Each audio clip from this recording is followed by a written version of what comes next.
ఈ వీడియోలో Pavlov experiment గురించి తెలుసుకుందాం.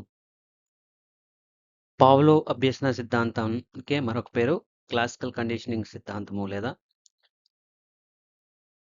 సాంప్రదాయ నిబంధన సిద్ధాంతము లేదా ఉద్దీపన ప్రాధాన్యత సిద్ధాంతము లేదా ఎస్ టైప్ నిబంధన సిద్ధాంతం అని రకరకాల పేర్లతో పిలుస్తారు.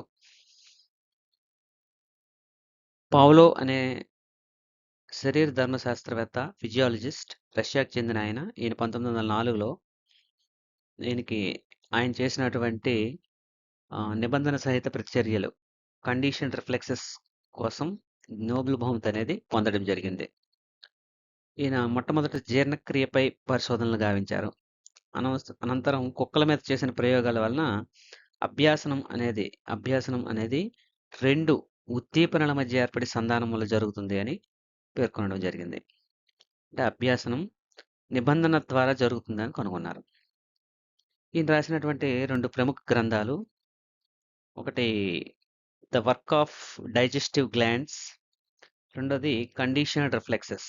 ఈ 2 గ్రంథాలని ఈయన రాశారు.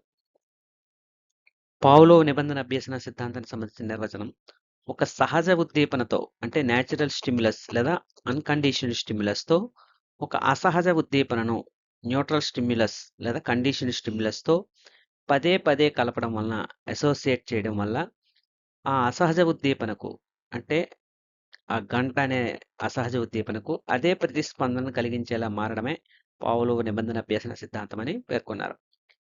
ఇందులో కొన్ని అసహజ ఉద్దీపనలకు ఉదాహరణ డ్రిల్లో డ్రమ్ శబ్దాలు, ట్రాఫిక్ సిగ్నల్స్, విజిల్ శబ్దాలు, ఇలాంటివన్నీ కూడా కొన్ని అసహజ ఉద్దీపనలు. ఈ ప్రయోగంలో గంట శబ్దం, ఇవన్నీ కూడా అసహజ ఉద్దీపనలు. సహజ ఉద్దీపనలు అంటే మాంసము, రొట్టె ముక్కలు, ఆహార పదార్థాలన్నీ కూడా సహజ ఉద్దీపనలు అవుతాయి. పావ్లోవ్ అనే ఈయన సైకాలజిస్ట్ కాదు, ఫిజియాలజిస్ట్ అయినప్పటికీ కూడా ఈయన ఒక ప్రయోగం చేశారు. ఆ ప్రయోగంలో వాడే వస్తువులు ఇక్కడ చూడొచ్చు. కుక్క, గంట, మాంసము, లాలాజలం కొలిచే ఒక రకమైన పరికరం. వీటితో తన ప్రయోగాన్ని నిర్వహించాడు. ప్రయోగంకి చేసే ముందు, అభ్యసనానికి ముందు, బిఫోర్ కండిషనింగ్, మాంసం అనేది చూపిస్తే కుక్క నోటిలో లాలాజలం వస్తుంది. అదే గంట మోగిస్తే ఎలాంటి ప్రతిస్పందన ఉండదు.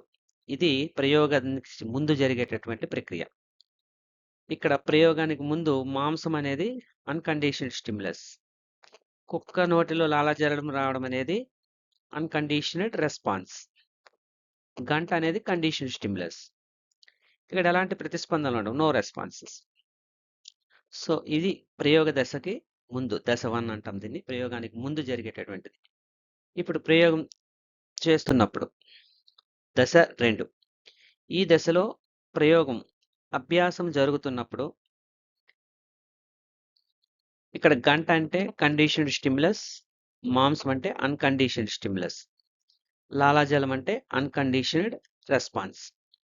ఇప్పుడు గంట కొట్టి మాంసం చూపించినప్పుడు లాలాజలం అనేది కుక్క నోట్లో ఊరుతుంది. ఆ తర్వాత మాంసాన్ని కుక్కకి ఇస్తాడు. అంటే ముందు గంట కొడతాడు, ఎటువంటి లాలాజలం రాదు, కానీ మాంసం అనేది తర్వాత చూపిస్తాడు. అప్పుడు న్యాచురల్గా లాలాజలం అనేది సెలైవ్ అవుతుంది, సెక్రెట్ అవుతుంది. సో లాలాజలం ఊరిన తర్వాత నెక్స్ట్ ఇది ఫస్ట్ టైం చేస్తాడు. ఇలా రెండో దశలో కంటిన్యూ అవుతుంది. రెండోసారి మళ్ళీ ఇదే దశలో మళ్ళీ గంట చూపిస్తాడు, మాంసం అప్పుడేమీ లాలాజలం రాదు, మాంసం చూపించినప్పుడు లాలాజలం వస్తుంది. ఇది సెకండ్ టైం. అంటే ఇక్కడ ప్రతిసారి గంట చూపించినప్పుడు లాలాజలం అనేది రాదు, మాంసం చూపించిన అనంతరం మాత్రమే లాలాజలం అనేది రావడం జరుగుతుంది. ఇది రెండోసారి. మరలా మూడోసారి మళ్ళీ గంట చూపిస్తాడు, మాంసం ఇస్తాడు, తర్వాత మాంసం చూపిస్తాడు, లాలాజలం ఊరుతుంది, తర్వాత మాంసం అనేది కుక్కకి ఇవ్వడం జరుగుతుంది. ఇక్కడ మాంసం చూపించి వదిలేస్తే పనికిరాదు, మాంసం చూపించి దానికి మరలా ఇవ్వాలి. సో గంట కొట్టడము, మాంసం చూపించడము, చూపించిన తర్వాత దానికి ఆ మాంసాన్ని అందించడం, ఈ 3 ప్రక్రియలు వరుసగా జరగాలి. అది థర్డ్ టైం. ఇలా ఎన్నిసార్లు చేసినప్పటికి కూడా గంట అనేది ఇక్కడ కండిషన్డ్ స్టిమ్యులస్ కి కండిషనల్ రెస్పాన్స్ అనేది రాదు. ఇలా third time, fourth time up to ఒక 10 టైమ్స్ వరకు, 5 టైమ్సో, 8 టైమ్సో ఇలా కొన్నిసార్లు పునరావృతం చేసిన తర్వాత ఫైనల్‌గా కొన్ని పునరావృతాల అనంతరము అప్పుడు మాంసం చూపించకుండానే గంట కొట్టేసరికే నోట్లో లాలాజలం అనేది రావడం జరిగింది. ఇక్కడ ఇది మాంసం ఉన్నంత వరకు ఇది అన్‌కండీషనల్ రెస్పాన్సే అవుతది. యూసీఆరే అవుతది. అదే మాంసం లేకుండా గంట శబ్దానికి మాత్రమే లాలాజలం వస్తే అప్పుడు అది కండీషనల్ రెస్పాన్స్ అవుతది. ఈ ప్రక్రియ అలా అనేక సార్లు పునరావృతం చేసి అనంతరం గంట మాత్రమే మోగిస్తాడు. మాంసం ఇంక ఇవ్వలేదు. అప్పుడు లాలాజలం అనేది ఊరడం జరుగుతుంది. సో, కండీషన్డ్ స్టిమ్యులస్‌కి కండీషనల్ రెస్పాన్స్ అనేది రావడం జరుగుతుంది. ఇది ఇక్కడ ఎప్పుడైతే మాంసం ఇవ్వకుండా గంటకు మాత్రమే లాలాజలం వస్తుందో అది ప్రయోగము అభ్యాసం జరిగింది. అభ్యాసం తర్వాత దశ. ఇది మూడో దశ. ఇక్కడ నిర్ధారణ. గంట శబ్దము మరియు మాంసం మధ్య అసోసియేషన్ అయింది. ఎన్ని ప్రయత్నాలు? 1, 2, 3, 4, 5 అలా కొన్ని పునరావృత ప్రయత్నాల అనంతరం 10 అవ్వచ్చు, 5 అవ్వచ్చు, లేకపోతే 15 అవ్వచ్చు. కొన్ని ప్రయత్నాల అనంతరము గంటకి, మాంసానికి మధ్య అసోసియేషన్ నిబంధనం అనేది జరిగింది. అలా అసోసియేషన్ జరిగింది. సంబంధం ఏర్పడింది. ఆ సంబంధానంతరము గంట శబ్దానికి లాలాజలం రావడం అనేది నిబంధనం. ఇది కండిషన్డ్. సో, గంట శబ్దానికి లాలాజలం రావడం. వాస్తవానికి న్యాచురల్ స్టిమ్యులస్ ఇచ్చినప్పుడు మాత్రమే న్యాచురల్ రెస్పాన్స్ లాలాజలం వస్తది. So, that is unconditioned stimulus, unconditioned response gives unconditioned response. Here, conditioned stimulus will gives conditioned response. ఇది గంట శబ్దాన్ని లాలాజలం రావడమే నిబంధనం. అంటే అభ్యాసనం జరిగింది అని అర్థం. ఇక్కడ యూసీఆర్, యూసీఎస్, యూసీఆర్, సిఎస్సిఆర్ వీటి గురించి మనం బాగా తెలుసుకోవాలి. యూసీఎస్ అనేది మాంసం, అన్కండిషనడ్ స్టిమ్యులస్. యూసీఆర్ ఇది న్యాచురల్, అన్కండిషనడ్ రెస్పాన్స్ లాలాజలం. అంటే మాంసం చూడగానే లాలాజలం రావడం అనేది సాధారణం. ఇలా కొన్ని ప్రయత్నాల అనంతరము యుఎస్, సిఎస్ గంట అంటే కండిషన్డ్ స్టిమ్యులస్. గంట కొట్టగానే ఆటోమేటిక్‌గా గంటకు లాలాజలం అనేది ఊరింది. సో, అది కండిషన్డ్ రెస్పాన్స్. ఈ పదాలను జాగ్రత్తగా గుర్తుపెట్టుకోవాలి. అవసరమైనప్పుడు అప్లికేషన్ చేసుకోవాలి.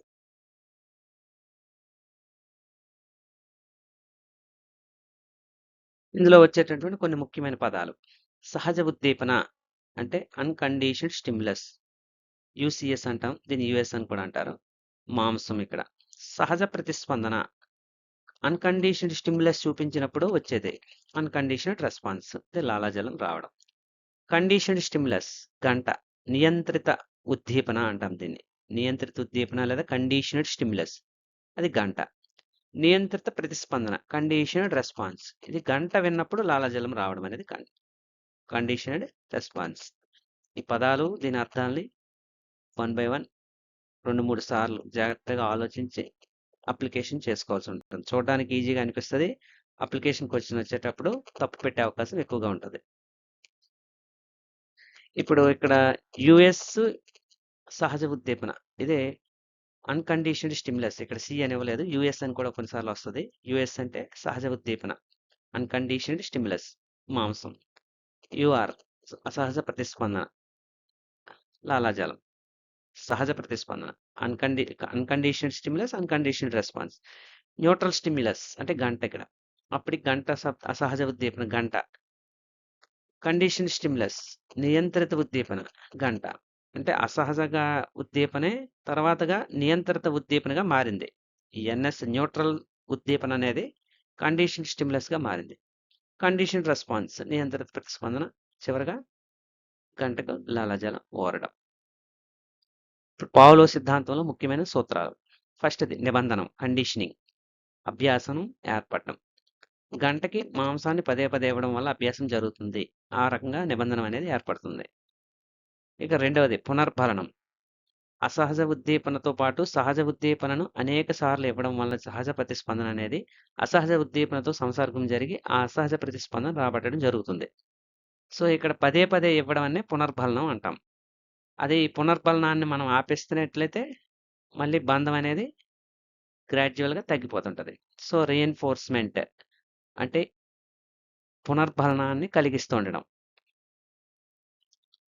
ఎక్స్‌టింక్షన్ విలుప్తీకరణం. గంటకు మాత్రమే మోగించి మాంసం ఇవ్వకపోతే, అలా కొంతకాలం పాటు జరుగుతూ ఉంటే, గంట కొడుతున్నాడు, మాంసం ఇవ్వడం లేదు. గంట కొడుతున్నాడు, మాంసం ఇవ్వడం లేదు. ఇలా కొన్ని సందర్భాల్లో ముందు ఫస్ట్ గంటకి కండిషనింగ్ జరిగిన తర్వాత లాలాజలం ఊరుతుంది. గ్రాడ్యువల్‌గా గంట కొట్టి మాంసం ఇవ్వకపోవడంతో ఆ లాలాజలం రావడం అనేది ఆగిపోతుంది. దీన్నే విలుప్తీకరణము అని అంటాం. స్పాంటానియస్ రికవరీ అయుక్త సిద్ధ స్వాస్థ్యం. అంటే విలుప్తమైన ప్రతిస్పందన కొంతకాలం తర్వాత మళ్ళీ కనిపించడం. అలా కొంతకాలం పాటు గంటను కొట్టినప్పుడు ఆహారం ఇవ్వకుండా చేసి, మరలా ఒకసారి గంట కొట్టిన తర్వాత ఆహారం ఇవ్వడం మొదలుపెడితే, మర్చిపోయినటువంటి నిబంధన మళ్ళీ రికవరీకి రావడం. దాన్ని అయుక్త సిద్ధ స్వాస్థ్యం అని అంటాం. Next generalization. ఒక గంటకు నేర్చుకున్న స్పందనను ఇంకో గంట అలాంటి గంటకు కూడా చూపించడం. ఒక గంట కొట్టాం. మళ్ళీ గంట వేరొక గంట అంటే ఉదాహరణకి గంట శబ్దం దేవుడి గంట కొట్టామనుకోండి ఫస్ట్. తర్వాత స్కూల్ బెల్. ఇలా ఏ గంట కొట్టినా సరే అదే ప్రతిస్పందన గాని వచ్చినట్లయితే దాన్ని జనరలైజేషన్ జరిగింది అని చెప్తాం. అంటే ముందు సైకిల్ బెల్‌కి అలవాటు చేశామనుకుందాం. తర్వాత ఆ సైకిల్ బెల్‌కి అలవాటయిన తర్వాత అది వేరొక సైకిల్ బెల్ లేదా ఇంకో రకమైనటువంటి గంట శబ్దానికి కానీ, మళ్ళా అది చూపించకుండానే ఆ శబ్దానికి ఇది గాని లాలాజలం గాని ఊరినట్లయితే అది సామాన్యీకరణ చేసుకుంది లేదా జనరలైజ్ చేసుకుందని అంటాం. అలా కాకుండా ఆ కొట్టిన గంటల్ని విచక్షణ చేసింది. ఏదైతే నేర్చుకుందో ఆ గంటకు మాత్రమే ప్రతిస్పందించి మిగతా గంటలకి ప్రతిస్పందించకపోతే దాన్ని విచక్షణ డిస్క్రిమినేషన్ అని అంటాం.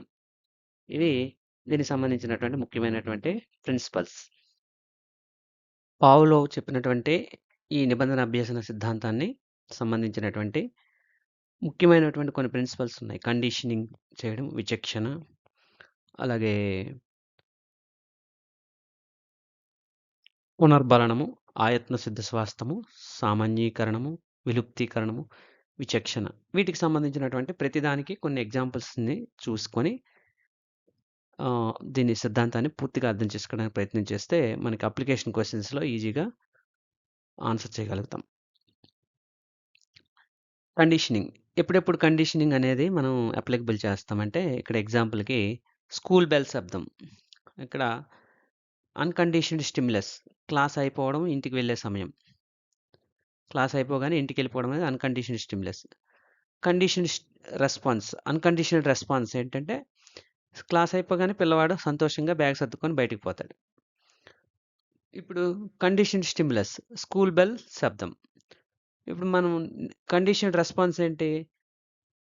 క్లాస్ అయిపోవడము, టీచర్ అయిపోయింది అనేటప్పటికి ఆనందం వచ్చినప్పటికీ బెల్ వినబడగానే ఆలోచించకుండా బ్యాగ్ సర్దుకుంటాడు. సో, ఇక్కడ కండిషన్డ్ రెస్పాన్స్ బెల్ వినబడడం. ఇది ఒక ఎగ్జాంపుల్‌గా చెప్పొచ్చు. అలాగే వైట్ కోట్ సిండ్రోమ్ అంటారు దీన్ని. హాస్పిటల్ భయము. దీన్ని నిబంధన లేని ఉద్దీపన. అదే అన్‌కండిషన్డ్ స్టిమ్యులస్ ఏంటంటే ఇంజెక్షన్ అన్నా, చికిత్స అన్నా కలిగే నొప్పి. దానికొచ్చేటటువంటి న్యాచురల్ రెస్పాన్స్ ఏంటంటే భయము, ఏడుపు. ఇప్పుడు కండిషన్డ్ స్టిమ్యులస్ డాక్టర్ వేసుకునే తెల్లకోటు లేదా హాస్పిటల్ వాసన ఇలాంటివన్నీ కూడా కండిషన్డ్ స్టిమ్యులస్. ఇప్పుడు కండిషన్డ్ రెస్పాన్స్ ఏంటి? అవి చూడగానే మనకి ఆటోమేటిక్‌గా భయం అనేది కలగడం. ఇది కూడా కండిషన్డ్ కింద ఎగ్జాంపుల్స్‌గా చెప్పొచ్చు. ఇలా మనం చాలా నిత్య జీవితంలో చాలా వాటికి అప్లికబుల్ చేయొచ్చు. మరికొన్ని అడ్వర్టైజింగ్. అడ్వర్టైజింగ్‌లో కూడా నచ్చిన సెలబ్రిటీ లేదా మంచి సంగీతం వినిపిస్తుంది. అప్పుడు మనకొచ్చేటటువంటి న్యాచురల్ రెస్పాన్స్ ఆనందంగా ఉండడం. దాని పట్ల మంచి భావన. కండిషన్డ్ స్టిమ్యులస్ ఆ కంపెనీ తాలూకా అడ్వర్టైజ్‌మెంట్ లోగో గాని, ఆ ప్రొడక్ట్ గాని, పేరు ఇలాంటివి. ఇప్పుడు రెస్పాన్స్. మనం ఎక్కడైనా షాప్‌లో ఆ లోగో గాని, ఆ కంపెనీ చూడగానే అది కొనాలనుకోవడం, ఆలోచన రావడం. సో, ఇది కూడా కండిషనింగ్ కింద వస్తది. అందుకే ఎక్కువగా అడ్వర్టైజ్‌మెంట్‌లు ఇస్తుంటారు. అలాగే టేస్ట్ అవర్షన్. ఆహారాన్ని విరక్తి కలగడం. నిబంధన లేని ఉద్దీపన. ఇక్కడ సహజమైన ఉద్దీపన ఏంటంటే పాడైపోయిన ఆహారం వల్ల వచ్చే బ్యాక్టీరియా. ఆ బ్యాక్టీరియాని చూసినప్పుడు లేదా ఆ పాడైపోయిన ఆహారంలో పురుగులు చూసేటప్పుడు అన్‌కండిషనల్ రెస్పాన్స్ ఏంటి? వాంతులు రావడం, కడుపు నొప్పి ఇలాంటివి. చూడగానే మనకి వాంతులు రావడమో, లేకపోతే తల తిరగడం ఇలాంటివి జరుగుతుంటది. ఇది అన్‌కండిషన్డ్. Conditioned stimulus. ఆహారం పదార్థం యొక్క రుచి లేదా వాసన. ఇప్పుడు పాడైపోయిన ఆహారం తాలూకా రుచి చూసినా, లేదా వాసన చూసినా, అప్పుడు సేమ్ ఆహ్, దాని పట్ల మనకి ఆహారం పట్ల కండిషన్డ్ రెస్పాన్స్ ఎలా ఉంటుందంటే, భవిష్యత్తులో ఆహారం వాసన చూసినా వాంతులు వచ్చినట్టు అవ్వడం. అంటే అలాంటి ఆహారం వాసన ఎప్పుడైనా కలిగిందంటే వెంటనే మనకి వాంతులు రావడం అనేది కండిషన్డ్ రెస్పాన్స్ కింద చెప్పవచ్చు. రీఎన్ఫోర్స్‌మెంట్ పునర్భరణం అనేది ఒక ముఖ్యమైనటువంటి అంశము పావలోవ్ సిద్ధాంతంలో. ఇందులో మళ్ళా 2 రకాలున్నాయి. ఒకటి పాజిటివ్ రీఎన్ఫోర్స్‌మెంట్, అందుకే ఇది గ్రీన్‌లో పెట్టాను. నెగెటివ్ రీఎన్ఫోర్స్‌మెంట్ రెడ్‌లో పెట్టాను. పాజిటివ్ రీఎన్ఫోర్స్‌మెంట్ అంటే మనకది ఒక పాజిటివ్ ఒక ప్లస్ అవ్వడం వలన ఆ పనిని మరలా చేయడం. ఒక మంచి పనిని చేసేటప్పుడు మెచ్చుకోవడము లేదా బహుమతి పొందడం. ఈ 2 కూడా పాజిటివ్ అనమాట. ఇక్కడ పాజిటివ్ అని తెలియజేస్తుంది. ధనాత్మకత ద్వారా ఆ పని మళ్ళీ చేస్తాం. అది కావాలి అనుకుంటాం. ఆ మెచ్చుకోవడం అనేది గాని, బహుమతి అనేది కావాలి అనుకుంటాం. హోంవర్క్ సమయానికి పూర్తి చేసినందుకు పిల్లవాడికి చాక్లెట్ ఇవ్వడం. చాక్లెట్ అనేది పాజిటివ్. ఆఫీసులో టార్గెట్ రీచ్ అయిన ఉద్యోగికి బోనస్ లేదా ప్రశంసా పత్రం ఇవ్వడం. ఈ 2 పాజిటివ్. అవి కావాలనుకుంటాం. మరలా కావాలనుకుంటాం. అందుకోసం ఆ పని చేస్తాం. కుక్క మనం చెప్పిన మాట విన్నప్పుడు దానికి బిస్కెట్ ఇవ్వడం. చెప్పిన మాట వినేటప్పుడు. అది మాట వినాలి కాబట్టి బిస్కెట్ ఇస్తున్నాం. అదేమనుకుంటుంది, బిస్కెట్ కావాలనుకుంటుంది కాబట్టి మన మాట వింటుంది. సో, ఇవన్నీ కూడా పాజిటివ్ రీఎన్ఫోర్స్‌మెంట్‌కి ఎగ్జాంపుల్స్. ఇలాగ నెగెటివ్ కూడా ఉంటుంది. అది కొద్దిగా కన్‌ఫ్యూజింగ్‌గా అనిపిస్తది. కొద్దిగా జాగ్రత్తగా ఆలోచించాలి. Negative reinforcement. ఇక్కడ ఒక ప్రవర్తనను పెంచడం కోసం నచ్చని లేదా ఇబ్బందికరమైన విషయాన్ని తొలగించడం. ఆ ఇబ్బందికరమైన విషయాలు ఇక్కడ బ్లాక్ కలర్‌లో చేసి ఉంచాను చూడండి. కారులో వెళ్ళేటప్పుడు వచ్చే కిచ్ కిచ్ అనే బెల్ శబ్దం. ఈ శబ్దం మనకు అక్కర్లేదు. అందుకోసం మనం మాట్లాడితే బెల్ట్ పెట్టుకుంటాం. ఆ బెల్ట్ పెట్టుకోవడాన్ని అలవాటు చేసుకుంటాం. అది అలవాటు చేసుకోవడం వల్ల ఆ శబ్దం మరి రాదు అని. అలాగే గొడుగు పట్టుకోవడం ఎందుకు పట్టుకుంటాం? ఈ ఎండ తగలకుండా ఉండాలని. ఈ ఎండ వేడిని తప్పించుకోవడం ఇది నెగెటివ్. ఇది మనకు అక్కర్లేదు. ఇది అక్కర్లేదు. ఇక్కడ కావాలి. చాక్లేట్ కావాలి, బహుమతి కావాలి, పొగడ్త కావాలి. అవి పాజిటివ్ రీఎన్ఫోర్స్‌మెంట్. కిచ్ కిచ్ అనే శబ్దం వద్దు, ఎండ వేడొద్దు, రోజు చేసే పనుల నుంచి మినహాయింపు. ఆ పనికి చేయకూడదు. పరీక్షల్లో మంచి మార్కులు తెచ్చుకోవాలంటే ఇంట్లో రోజు పనుల నుంచి మినహాయింపు ఇవ్వడం. ఆ తెచ్చుకోవడం ఎందుకు తెచ్చుకుంటున్నాడు? వాడు అలా చేయాలని ఎందుకు అంటున్నావు అంటే ఈ పనుల నుంచి మినహాయింపు దొరుకుతది అని. అది పాజిటివ్ రీఎన్ఫోర్స్‌మెంట్‌కి ఎగ్జాంపుల్స్‌గా మనం చెప్పొచ్చు. అలాగే నెగెటివ్ ఎన్ఫోర్స్‌మెంట్‌కి టోటల్‌గా రీఎన్ఫోర్స్‌మెంట్‌కి 2 రకాలైనటువంటి ఎగ్జాంపుల్స్ ఉంటాయి. అది జాగ్రత్తగా ఆలోచించాలి. అలాగే మన రెగ్యులర్ క్లాస్‌లో కూడా కొన్ని ఎగ్జాంపుల్స్‌ని ఊహించుకోవచ్చు. పిల్లవాళ్ళకి ఆటలు కుదలాలంటే మనం ఒక పనిచ్చి, ఈ 15 ఎక్కం మీరు నేర్చారంటే మీకు అరగంట తర్వాత ఆట కుదులుతాను అన్నామనుకోండి. అప్పుడు వాడు ఆట కావాలనుకుంటున్నాడు. కాబట్టి ఇది పాజిటివ్ రీఎన్ఫోర్స్‌మెంట్. అలా కాకుండా మీరు లేట్‌గా వచ్చారనుకోండి, 10 నిమిషాలు ఎవరైతే లాస్ట్‌లో వస్తారో వాళ్ళకి దెబ్బుంటది. ఇంటర్వెల్‌కెళ్ళిన తర్వాత లాస్ట్‌లో వచ్చిన వాడికి దెబ్బ కొడతాను అన్నామనుకోండి, ఆళ్ళు తొందరగా రావడానికి ప్రయత్నిస్తారు. సో, అది నెగెటివ్ రీఎన్ఫోర్స్‌మెంట్. ఇలా మన డైలీ లైఫ్‌లో కూడా కొన్ని ఎగ్జాంపుల్స్‌ని చెప్పుకోవచ్చు. విలుప్తీకరణం. విలుప్తీకరణం అంటే ఎక్స్‌టింక్షన్. ఇది విడిచిపెట్టడం. విలుప్తీకరణం. పిల్లల మొండితనం లేదా ఏడుపుని తగ్గించడం కోసం. ఇది ప్రవర్తన. ఒక పిల్లవాడి తాలూకా అందరి దృష్టిని ఆకర్షించడానికి లేదా చాక్లెట్ కోసం గట్టిగా ఏడుస్తాడు. అది ప్రవర్తన. అది ఆగిపోవడం కోసం తల్లిదండ్రులు ఆ ఏడుపుని పూర్తిగా పట్టించుకోవడం మానేస్తారు. ఆడెంత ఏడిసినా కూడా పట్టించుకోకపోతే ఇంక మరి ఆడు చాక్లెట్ ఇవ్వరు, నన్నెవరు చూడరు అనే విధంగా ఆడు దాన్ని మెల్లమెల్లగా ఆపివేస్తాడు. ఇక్కడ విరమణ ఏమో జరుగుతుంది. ఏడవడం వల్ల ఉపయోగం లేదని గ్రహించి ఆ పిల్లవాడు క్రమంగా ఏడవడం పూర్తిగా మానేస్తాడు. ఇది విలుప్తీకరణం. మరొక ఎగ్జాంపుల్. పెంపుడు జంతువులకు ఆహారం అడగడం. యజమానులు భోజనం చేసేటప్పుడు ఒక కుక్క డైనింగ్ టేబుల్ దగ్గర వచ్చి తోక ఊపుతూ ఆహారం అడుగుతుంది.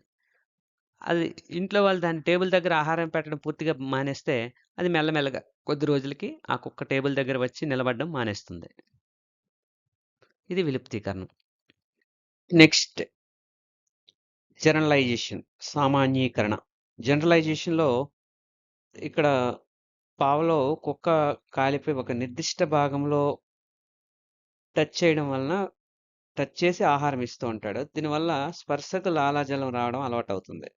అంటే ఒక పెళ్ళే కాదు, టచ్ వల్ల కూడా అది ఆహారం అనేది వస్తుంది.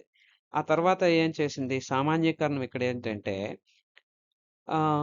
ఒక నిర్దిష్ట భాగం కాకుండా అటు ఇటుగా కూడా కొంచెం శరీరాన్ని తాకినప్పుడు కూడా లాలాజలం స్రవించడం జరిగింది.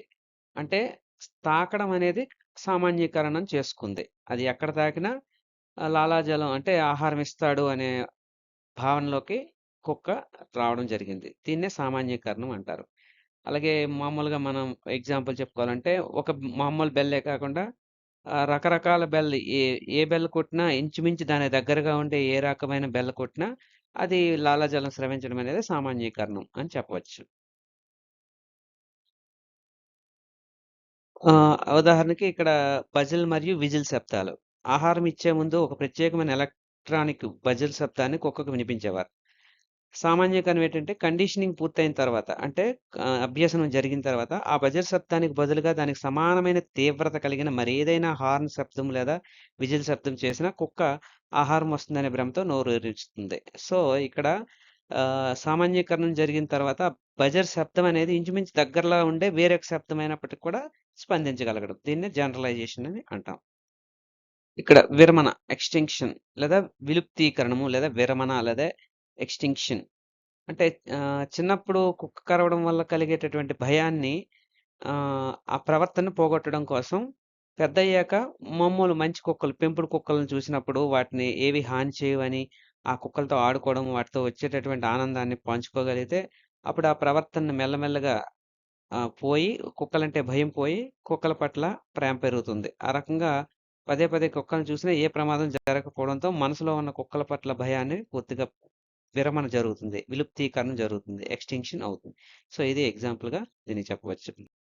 అలాగే అయుక్త సిద్ధ స్వాస్థము లేదా స్పాంటానియస్ రికవరీ. ఇంతకుముందు చెప్పినటువంటి వాటిలో మరలా అది రిపీట్‌గా ఉద్దీపన కలిగిందంటే మళ్ళీ గుర్తుకొస్తాయి. ఉదాహరణకి ఇక్కడ పాత ప్రేమికులు లేదా స్నేహితుల జ్ఞాపకాలు. పాత అలవాటు. ఒక పాత స్నేహితుడు లేదా ఆహ్, భాగస్వామి తన ప్రత్యేకమైన పాట వింటూ ఆనందంగా గడిపేవారు ఒకప్పుడు. విడిపోయారు. చాలా కాలం అయిపోయింది. ఆ పాట వినకపోవడం వల్ల వారి జ్ఞాపకాలన్నీ క్రమంగా తగ్గిపోయాయి. ఒకసారి ఎప్పుడో కొన్ని సంవత్సరాల తర్వాత ఎక్కడో రేడియోలోనో లేదా ఎక్కడో ఆ పాట హఠాత్తుగా వినబడగానే ఆ పాత జ్ఞాపకాలు మళ్ళీ గుర్తొచ్చి ఆ భావాలు ఒక్కసారిగా మనసులో కదులుతాయి. సో, దీన్ని స్పాంటానియస్ రికవరీ అని చెప్పుకోవచ్చు. ఇలా ప్రతి దాంట్లో కూడా మరొక ఎగ్జాంపుల్. ఇది ఇంపార్టెంట్. వ్యసనం నుంచి ఒత్తిడికి గురైనప్పుడల్లా సిగరెట్ తాగడం అలవాటు. టెన్షన్ ఉంటే సిగరెట్ తాగే అలవాటు ఉంది. దాన్ని మెల్లిగా విరమణ చేశాడు. పట్టుదల బట్టి ఎక్స్‌టింక్షన్. పట్టుదలతో ప్రయత్నించి సిగరెట్ తాగడం పూర్తిగా మానేసాడు. కొద్ది నెలల పాటు తాగలేదు. స్పాంటేనియస్ రికవరీ ఏమైంది? చాలా రోజుల తర్వాత ఒకరోజు మళ్ళీ ఆఫీసులో ఒత్తిడి తీవ్రంగా కలగగానే ఎటువంటి ఆలోచన లేకుండా హఠాత్తుగా మళ్ళీ ఆ సిగరెట్ తాగాలనే కోరిక అనేది వస్తుంది. సో, ఇది. అలాగే ల్యాప్‌టాప్ పాస్‌వర్డ్‌లు, మొబైల్‌లో పాస్‌వర్డ్స్. మనం ఒక పాత పాస్‌వర్డ్ రోజు టైప్ చేసేవాళ్ళం. అది అలవాటు ఉండేది. మనం పాస్‌వర్డ్ మార్చేసిన తర్వాత కొద్ది రోజులు పోయిన తర్వాత అది పూర్తిగా మర్చిపోతాం. అనుకోకుండా కొన్ని నెలల తర్వాత హఠాత్తుగా వేరే ఏదైనా అకౌంట్ లాగయ్యేటప్పుడు ఆలోచించకుండా ఈ పాత పాస్‌వర్డ్ ఆకస్మికంగా టైప్ చేసేస్తాం. అప్పుడు దాన్ని స్పాంటేనియస్ రికవరీ అని చెప్పవచ్చు. నెక్స్ట్ డిస్క్రిమినేషన్ విచక్షణ. మొబైల్ శబ్దానికి మీ మొబైల్ రింగ్‌టోన్ శబ్దం. మనం ఒక్కొక్కళ్ళకి ఒక్కొక్క రింగ్‌టోన్ పెట్టుకుంటాం. ఏ రింగ్‌టోన్ వస్తే ఎవరిది అనేది మనం విచక్షణ చేయడం. లేదా మీ రింగ్‌టోన్‌కి, మీ ఫ్రెండ్ రింగ్‌టోన్‌కి మధ్య తేడాని గుర్తించడం. ఇవన్నీ కూడా విచక్షణ. గదిలో చాలా ఫోన్‌లు మోగుతున్నప్పటికీ మన ఫోన్ రింగ్ టోన్ విన్నప్పుడు మాత్రమే మన ఫోన్ జేబులో పెట్టడం. సో, ఇది విచక్షణ కింద ఎగ్జాంపుల్స్ చెప్పవచ్చు. అలాగే పెంపుడు జంతువుల విచక్షణ. మన ఇంట్లో పెంచుకుంటే మనం ఆఫీస్ నుంచి లేదా స్కూల్ నుంచి ఇంటికి రాగానే అది తోక ఊపుతూ ఉంటుంది. వీధి చివరన ఉన్నప్పుడే అది ఆల్రెడీ తోక ఎక్కడో ఇంట్లో ఊపుతూ ఉంటుంది. ఆ విషయాన్ని ఇంట్లో సభ్యులు కూడా చెప్తా ఉంటారు. సో, అది మిగతా కార్లు, మిగతా బహ వెహికల్స్ వచ్చేటప్పుడు అది పట్టించుకోదు. కానీ మన వెహికల్ లేదా ఆ కుక్క తాలూకా యజమాని తాలూకా వెహికల్ వచ్చేటప్పుడు మాత్రం అది ఖచ్చితంగా తోక ఊపుతుంది. సో, ఇది విచక్షణ. మిగతా శబ్దాన్ని పట్టించుకోకుండా తన యజమాని స్ వెహికల్ బండి శబ్దాన్ని మాత్రమే తోక ఊపడం. ఇది విచక్షణ కింద చెప్పవచ్చు.